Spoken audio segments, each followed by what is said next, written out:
Welcome to Impressions from My Bookshelf. I'm Rick Pitcock, and this is a review of Introducing Womanist Theology by Stephanie Mitchem. Dr. Mitchem is a professor of religious studies and women and gender studies at the University of South Carolina, and this book was released in June of 2002.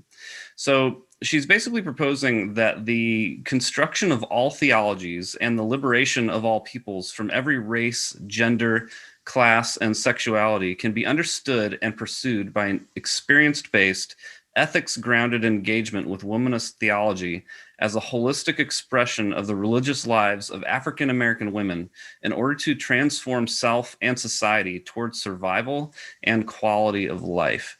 So she's responding to the oppression that Black women have experienced based on their race, gender, class, and sexuality through the absence of Black female voices in the theological dialogue and development of of the religious world, specifically within Christianity. And she talks about the relegation of Black women to service-bound roles or careers with very little opportunities for advancement or wealth. She talks about the crimes against Black female bodies through rape and demonization of their sexuality, the marginalization of Black women's needs and realities by white feminists, and the multiplying oppressions that Black women face through power structures that are based in hierarchy. And she draws on the historical and communal tradition of Black women of all sexualities and non-sexualities of loving self and others through the embracing of diversity and interpreting theology within the ministerial vision of Jesus being birthed into the world through the openness of women to the Spirit.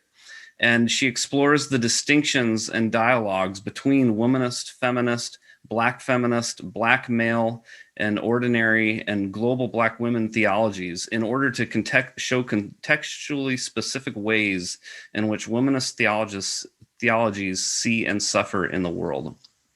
She draws on the experience of the community of a community of women from Detroit specifically, along with influential womanist scholars who have helped to pioneer the discipline of womanist theology through writing and in the classroom since the 1980s. She shares many examples of the dehumanizing oppression that Black women have faced in the workplace, in the home, in the church, and in the community based on stereotypes, as well as examples of where Black women have exercised their agency and how that has helped them to work against the social structures and institutions toward holistic liberation.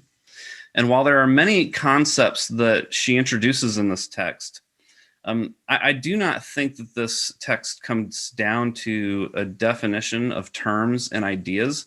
If you're specifically a white Christian coming from the conservative theological world, you're going to be looking for, okay, what are the specific concepts and definitions that she comes up with for womanist theology, and how do they compare to your traditional definitions, and how do they stack up to your definitions or not stack up to that?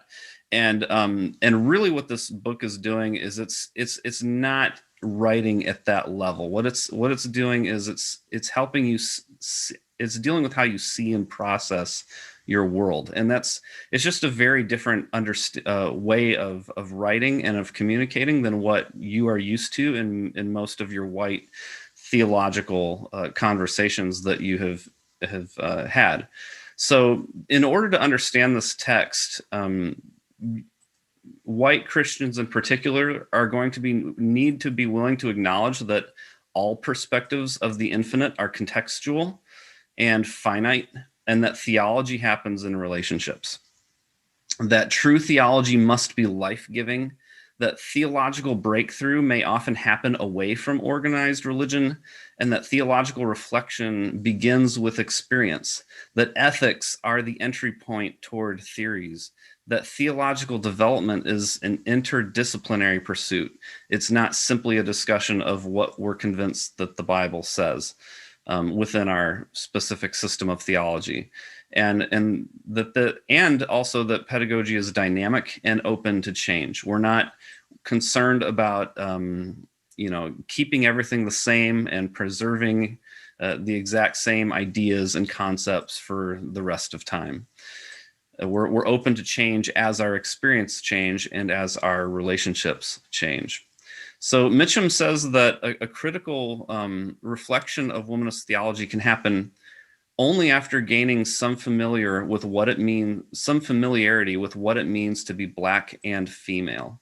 And so, as I am neither of those, I'm hesitant to offer really strong critical reflections, especially given my relative newness to this conversation.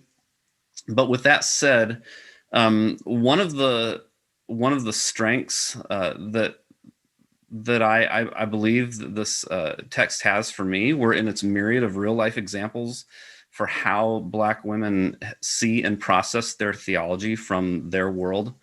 And one of the areas that just reading this book by itself, I would have loved to have seen it get into more, is the universality of its theological seed. So she applies it a lot within the Black context, and I would have loved to have seen this context then be applied to other non-Black contexts where we can submit to their teaching and can learn and grow from them within their community. And so, and I know that is a conversation that has been written about outside of just this book. So if you are interested in womanist theology, I would encourage you to definitely read this book, but also to read some other books that have come out since then that have expanded this vision beyond simply the Black community to different communities throughout the world.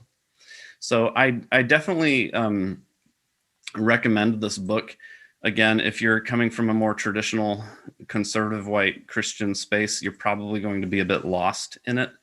But if you're open to seeing the experiences of others that you haven't been able to relate to, and to learning from them and moving toward them in a relationship, I think this would be a really good eye-opening book for many of you to read.